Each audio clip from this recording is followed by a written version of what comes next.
আপোনাৰ মুখত যদি পাৰ চাই কেঁচা কেঁচা খাই দিয়ে কেনেকৈ লাগিব ভাবকচোন। আজি কাহিনীটো পঠিয়াইছে মানে যোনটো ভূতৰ কাহিনী পঠিয়াইছে ভাস্কৰ জ্যোতি দাস নামৰ ভাইটি এটাই কৈছে মানে এটা খুৰীয়ে সন্ধিয়া টাইমত কেইদিনমান ওলাই গৈছিল, ওলাই পেলাই ঘৰ আহিলে, ঘৰ অহাৰ পিছত হেনো খুব কান্দিছে, খুব হাঁহিছে, মানে বাগৰিছে, কিবা কিবি কৰিছে মানে।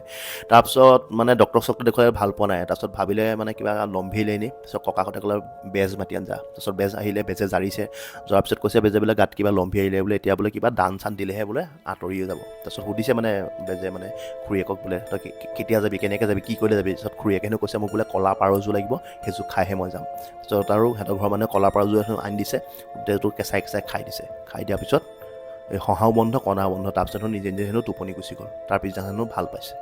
এতিয়া ভাইটিতে পঠিয়াইছে, এতিয়া কথাটো সঁচা নে মিছা মইতো নাজানো, যোনটো কাহিনী পঠিয়াইছে আপোনালোকক শুনালোঁ। আপোনালোকে কেনেকুৱা পাইছে কমেণ্ট এটা কৰি জনাব। বাকী এনেকুৱা কাহিনী শুনি থাকিবলৈ চেনেলটো ছাবস্ক্ৰাইব কৰি থ'ব।